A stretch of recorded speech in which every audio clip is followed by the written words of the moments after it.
हरे नाम विश्रुतं येषां चरणसान्निध्यात् जीवा मुक्ता भवन्ति। साखरे वंशविख्यातं ज्ञानदानपरायणं विनायकं गुरुं वन्दे भवबन्धविमुक्तये। ज्ञानप्रतापविलसत्वचनामृतं च अद्वैतभावपटुताहितबुद्धिरस्य ज्ञानेश्वरस्तु भगवान् अवतीर्ण एव। श्रीरंगनाथ गुरुराज नमोस्तु तुभ्यं।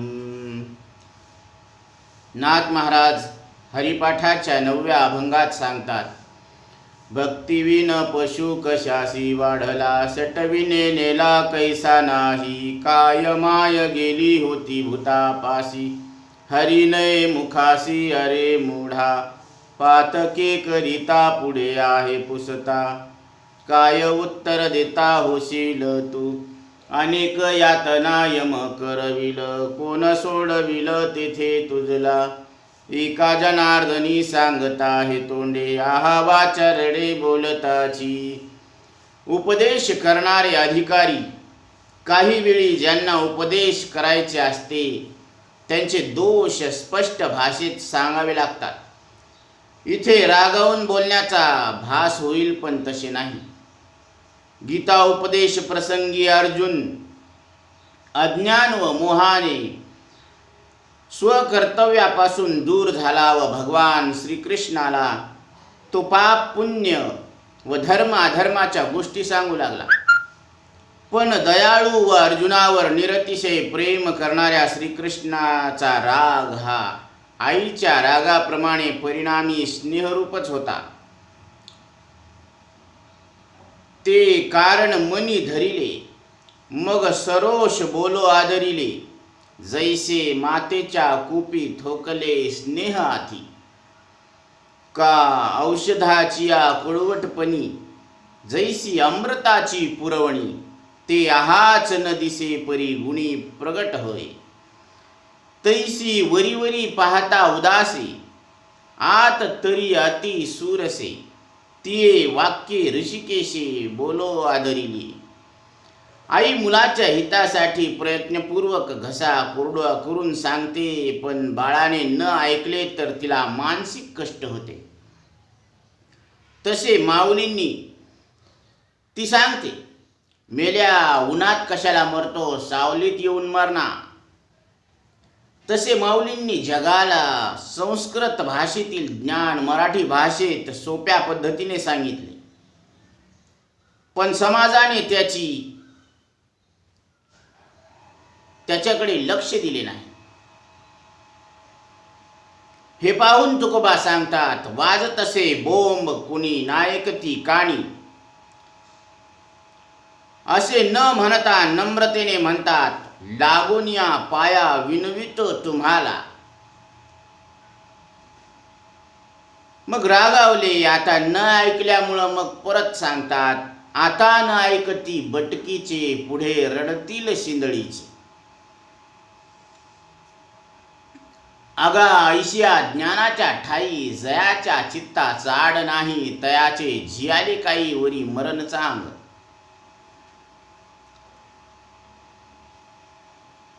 आधी सांगितलं माऊलींनी, प्रभू तुम्ही महेशाच्या मूर्ती, मी दुबळा अर्चिज तसे भक्ती, बोल जरी गंगावती तरी स्वीकाराल की। प्रभू म्हणजे हे ऐकणारे श्रोते सगळे महादेवाचे अवतार आहेत, साक्षात महादेव आहे। म्हणून हर हर महादेव, प्रत्येक जन महादेव आहे। नाथ महाराज सांगतात, कर जोडूनी विनवितो तुम्हा रे, तुम्ही वासुदेव वासुदेव म्हणा। हात जोडून नम्रतेने कळकळीने अनेक अभंगातून उपदेश केला, अनेक प्रमाणांनी युक्तींनी दृष्टांताने रूपकाने जगास भक्ती मार्गाचा सुलभ अशा नाम मार्गाचा उपदेश केला। पण जेव्हा याचा कित्येकावर परिणाम होत नाही तेव्हा दुःखपूर्ण निराशेने अशा मूर्खाला सांगतात, पहिल्या चरणामध्ये सांगतात, भक्तिविन पशु कशाशी वाढला. अति दुर्लभ मनुष्य जन्म ज्या भाग्यवानांना प्राप्त झाला त्यांना पशु म्हणणे योग्य नाही, किंवा पशु म्हणल्याने त्याचे मानवत्व नष्ट होऊन पशु होणार नाही. तात्पर्य त्यांचे पशुवृत्तीने वागणारे असा अर्थ घ्यावा लागेल. केवळ खाणे पिणे झोपणे वंश वाढवणे इतक्यातच रमणे ही पशुवृत्ती आहे. कबीरदास सांगतात, औट हात का मानव देह अल्लाह ने तुझको दिया, खाया पिया सुख से सोया यूं ही उमर गवाया, चादर तान के सोया.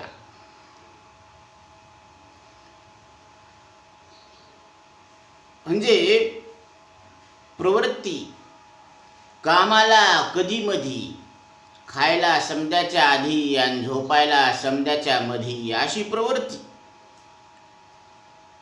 देवाचे नाव घेणार नाही.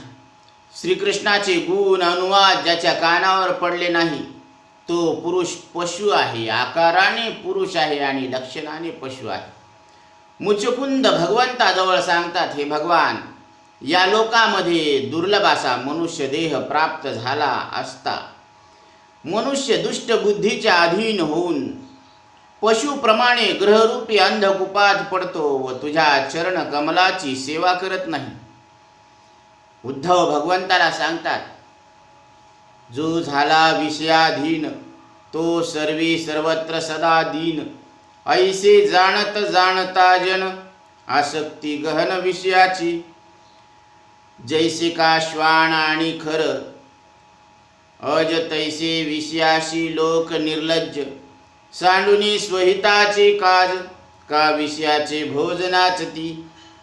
कुत्रा गाढव बोकुड याचे व्यवहारात किती हाल होऊन दुःख भोगावे लागतात, तसेच केवळ विषयासक्त मनुष्यास विषय सेवनातून कितीही दुःख झाले तरी पशुप्रमाणे तो आपली आसक्ती सोडत नाही.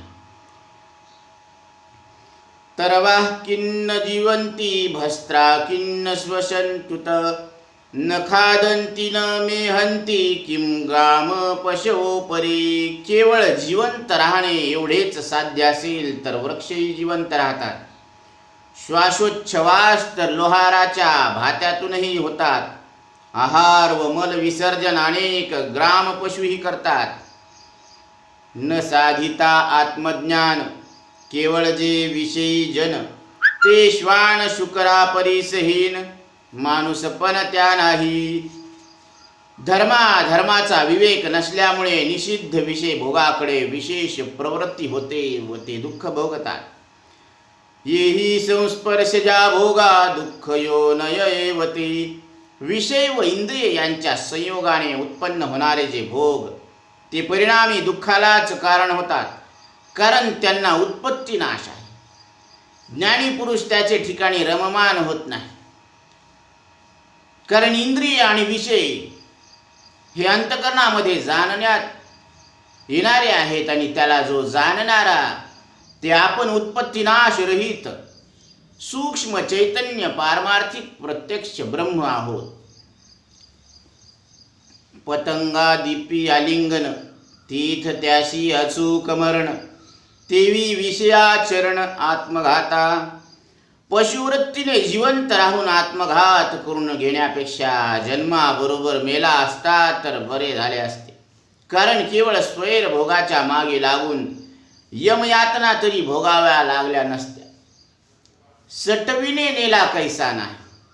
बाळाला घातक अशा काही क्षुद्र देवता आहेत. जुन्या पद्धतीत मूल जन्मल्यानंतर 5व्याच दिवशी षष्ठी देवी म्हणजे सटवी पासून मुलाला बाधा होऊ नये म्हणून तिची पूजा करण्याची रूढी आहे. त्या लोक रूढीला अनुसरून महाराज सांगतात, या भक्तिहीन पशुवृत्तीच्या माणसाला जन्मताच त्या सटवीने नेले का नाही, पुढचा अनर्थ तरी वाचला असता. दुसऱ्या चरणात महाराज सांगतात, कायमाय गेली होती भूतापासी, नामनये मुखासी अरे मूढा. वंश वाढवण्याचे काम धर्मशास्त्राने प्रत्येकाला त्याच्या भावी जीवनाची आवश्यक कार्याचे कारण मानलेले आहे. ज्या मूर्खाच्या मुखात देवाचे नाव येत नाही त्याचा जन्म भूतापासून तर झाला नाही ना, अशी शंका येते. कारण कार्य योग्य झाले नाही म्हणजे कारणातच काही दोष असेल असा संशय येणे स्वाभाविक आहे. चांगल्या किंवा वाईट प्रयत्नाने आपली इच्छा पूर्ण करणाऱ्याला शहाणा म्हणतात, पण संत त्यांना शहाणे म्हणत नाही. व्यवहारात असं म्हणतात, कारण त्यांना शहाणपणाचा उपयोग उद्धाराकरता नसतो. व्यवहारातल्या लोकांचा जो शहाणपणा असतो तो शहाणपणा उद्धाराकरता नसतो, विषय संपादन करण्यामध्ये असतो. हरी भक्ती वीण जळो त्याचे शहाणपण. म्हणून तुका म्हणे सोपे आहे सर्वाहुनी शहाणा तो धनी घेतास. नाम ज्याच्या तोंडाला येत नाही तो सहजच मूर्ख ठरतो. 3ऱ्या चरणात नाथ महाराज सांगतात, पातके करिता पुढे आहे पुसता काय उत्तर देता होशील तू. पाप केल्यावर कोण विचारणार असं विचार मनुष्य करतो, पण मांजर डोळे झाकून दूध पिते, तिने मावशीच्या हातातले जळते लाकूड पाहिलेले नसते. तसे आता कुणी विचारणार नाही. हे शरीर सुटल्यावर यमराज विचारणार की नरदेहात येऊन तुम्ही काय केले, काय उत्तर देता होशील तू. त्यावेळेस आपण काय उत्तर देणार? नामा वाचून जे करणे ते पापच होते. यमराज विचारणार की तुम्ही मृत्यूच्या दुःखातून पार पडण्यासाठी काय प्रयत्न केले. त्यावेळेस आपण त्यांना काय उत्तर देणार?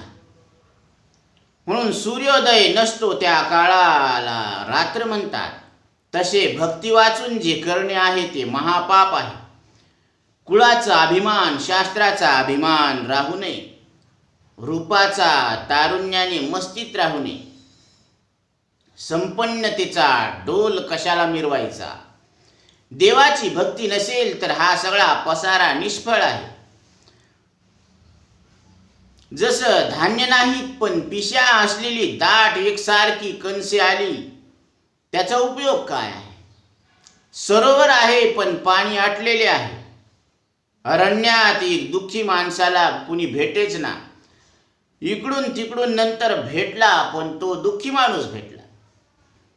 एखाद्या झाडाला वांज फुलाचा बहार यावा. एका शरीराला सगळे अवयव आहेत पण त्यात जीवच नाही, काय उपयोग आहे?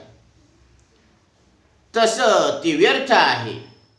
तसे ऐश्वर्य, कुळ, जात यांच्या ऐटीत शान मारू नये, कारण 2 दिन की चांदनी फिर अंधेरी रात है. हिवराची दाट सावली सज्जन लोक टाळतात, त्याप्रमाणे भक्तिहीन लोकांपासून पुण्य निघून जातात. निंबाच्या झाडाला दाट निंबोळे आलेले आहेत, त्याचा फायदा कावळ्यांनाच होतो. भक्ती नसली की मनुष्य केवळ पापाकरताच वाढलेला असतो. षड्रसयुक्त जेवण खापरात वाढले आणि रात्री चव्हाट्यावर टाकून दिले तर ते जसे कुत्र्याच्याच उपयोगाला येते, त्याप्रमाणे अभक्त मनुष्याचे जीवन आहे. तो स्वप्नातही पुण्य करण्याचे जाणत नाही. त्याने संसार दुःखाला आमंत्रण देऊन ठेवले असे समजावे. म्हणून अशा जीवाला अनेक यातना मिळतात हे 4थ्या चरणात नाथ महाराज सांगतात. अनेक यातना यम करविल, कोण सोडविल तेथे तुझला. मनुष्य जे कर्म करतो त्याचे फळ मिळतच असते असा सिद्धांत आहे. अनिष्ट, इष्ट व मिश्र अशी कर्माची 3 फळं आहेत. पाप कर्म हे अनिष्ट आहे. वेदाने ज्या वर्ण आश्रमाला उद्देशून जी कर्मे करावीत असे सांगितले आहे त्याला विहित म्हणजे पुण्यकर्म म्हणतात. त्याचे फल सुख प्राप्त होते, पारलौकिक स्वर्गादी भोगाची प्राप्ती होते. ज्या वर्ण आश्रमाने जे कर्म करू नये असे वेदाने सांगितले त्याला निषिद्ध कर्म म्हणतात.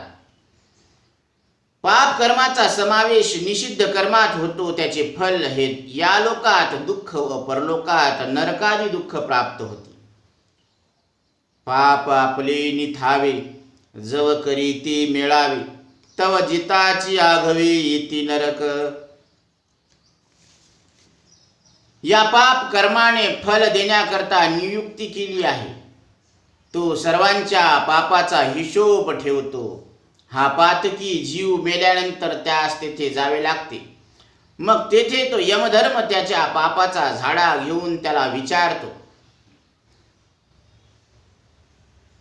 दुष्ट अभक्त जे निष्ठुर मानसी, केली हे तयासी यमपुरी. निष्ठुर मनाच्या दुष्ट अभक्तासाठी ही यमपुरी तयार केलेली आहे.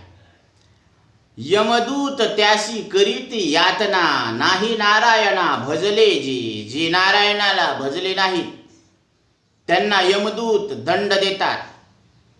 यमधर्म म्हणे तया दोषी आशी, कारे केशवासी चुकले ती. त्या दोषीला यमधर्म विचारतात, तुम्ही केशवाची आठवण का केली नाही. चुकले ती कथा पुराण श्रवण, होते तुम्हा कान डोळे मुख. तुम्हाला कान होते, डोळे होते, मग हरिकथा का ऐकली नाही. जी जीवाच्या जीवनातील जन्ममृत्यूची व्यथा दूर करते, अशी हरिकथा का ऐकली नाही. माझ्या विठोबाचे रूप डोळ्याने का पाहिले नाही. दंडू आम्ही रागे म्हणे यमधर्म, देवा होय श्रम दुर्जनांचा. यमधर्म रागावून म्हणतो, आम्ही तुम्हाला दंड देऊ. देवाला दुर्जनाचा त्रास होतो. पुराव्यासह एखाद्यावर आरोपीवर गुन्हा सिद्ध झाला म्हणजे तो काहीच बोलू शकत नाही. त्याच्या पापाप्रमाणे वेगवेगळे दंड यमधर्म देत असतो. चादर ओढ शंका मत करियो, ये दो दिन तुमको दीनी. कबीरदास सांगतात की शरीररूपी चादर आपल्याला 2 दिवसासाठी मिळाली. मूर्ख लोग भेद नहीं जाणे, दिन दिन मैली कीनी. चदरिया झिनी रे झिनी. परंतु परमात्म्याची ओळख करून न घेता महाजनवाडीवर कब्जाच करून बसलेलो आहोत आपण. म्हणून ही 184 योनीमध्ये दुःख भोगण्यात फिरण्याची आपल्याला शिक्षा मिळालेली आहे. अनेक चित्त विभ्रांता मोहजाल समावृतः, प्रसक्ता काम भोगेषु पतन्ते नरकेषुची. अनेक कल्पनांनी चित्त भ्रम पावले, कारण अनात्म्याला आत्मा मानण्याची कल्पना केलेली आहे. मोहाच्या जाळ्यात गुरफटलेले, विषय भोगात गर्क झालेले लोक घाण नरकात पतन पावतात. आणि वाढे जवजव मोह, तव तव विषयी रोह, विषय तीर्थ ठाव पातकाशी. मोह जेव्हा जेव्हा वाढतो तेव्हा तेव्हा विषय चित्तात राहून त्याचे पतन होत असते. पापे आपले निथावे, जव करी ती मिळावे, तव जिताची आघवे येती नरका. पाप एकत्र येऊन आपले ठिकाण पक्के करून जिवंतपणीच नरकात येतात. हरिविन जन्म नरकची पै जाना. हरी वाचून जो जन्म आहे तोच नरक आहे, पुढे नाही. सांगण्याचं तात्पर्य, जेठ अशी पत्र तरुवर, खदिरांगाराचे डोंगर, तातला तेमी सागर उतताती. जेथ यातनांची श्रेणी, हे नित्य नवी यम जाचनी. पडती तिये दारुणी नरक लोकी. रोज एक नवी शिक्षा नरक लोकात यमराज त्या जीवाला देतात. हा यमलोक यालाच नरक म्हणतात. शुकाचार्य 5व्या स्कंदामध्ये 26व्या अध्यायात सांगतात, हा पाताळात गर्भोदकाच्या वर असलेल्या प्रदेशात आहे. तेथे पापी पुरुषाला 28 प्रकारे दंड दिल्या जातात, यातना दिल्या जातात. त्याचा विचार केल्यावर पाप कर्माविषयी घृणा निर्माण होऊन सत्कर्माकडे मनुष्याची प्रवृत्ती व्हावी, हाच हेतू आहे. अशा रीतीने यमयातना भोगण्याचा प्रसंग आल्यावर तुला त्याच्यापासून कोण सोडवणार? म्हणून नाथ महाराज 5व्या चरणात सांगतात, ही का जनार्दनी सांगता हे तोंडे, आहावाच्या रडे बोलताची. मी हे तोंडाने सांगतो, पण हे बोलण्यात मला समाधान वाटत नाही. वाणी रडकुंडीला येते, शीन वाटतो. आसुरी प्रकृतीने युक्त पुरुषांच्या कृत्याचा विचार केला तर त्यांना प्राप्त होणाऱ्या नरकादी दुष्ट फलाचे अशीच हळहळ प्रगट करणारे आहे. आहा सांगता वाचा रडे, आठविता मन खिरडे. कटारे मूर्ती केवढे, जोडिले निरय. सांगताना वाचा रडते, आठवताना मन दुःखी होते. किती पाप या आसुरी लोकांनी कमवलेले असते. कासिया ते असुर, संपत्ती पोषिती वावर. जिया दिधले घोर पतनायसे. अर्जुना, ज्या ठिकाणी दर्भ, दंभ, अभिमान, क्रोध, पारुष्य, अज्ञानादी दोषांनी भरलेल्या आसुरी संपत्तीवानाचे वास्तव्य असेल, तिकडे तू जाऊ नकोस. म्हणून इत्वा धनुर्धरा, नोहा वेगातिया मोहरा. जीवते वासू आसुरा संपत्तीवंता. तिकडे जाऊ नको आणि हरिनाम घेतल्याशिवाय राहू नको. पुंडलिका वरदे हरिविठ्ठल श्री